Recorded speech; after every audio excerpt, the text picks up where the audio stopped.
Bien que seule sur le terrain, l'Ukraine peut compter sur le soutien de ses alliés. Le Pentagone a annoncé ce lundi une nouvelle aide militaire à Kiev d'un montant d'1 milliard de dollars. Ce soutien porte à 9,8 milliards de dollars le montant total de l'aide militaire des États-Unis depuis l'arrivée au pouvoir de Joe Biden.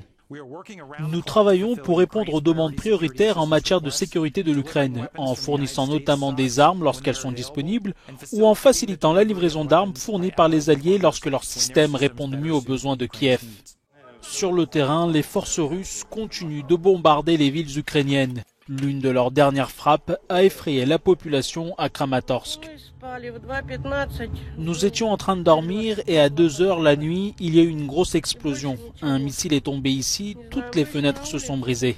Nous sommes sortis dans la rue et nous avons vu un grand trou dans le jardin. Nous avions un potager ici et parfois on discutait entre amis dans ce petit jardin, mais il ne reste plus rien de tout ça.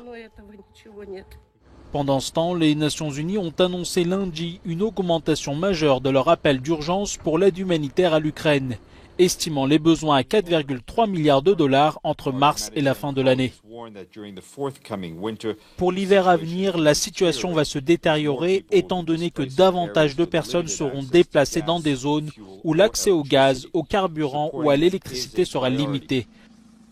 Moscou continue d'accuser l'armée ukrainienne de crimes contre les civils.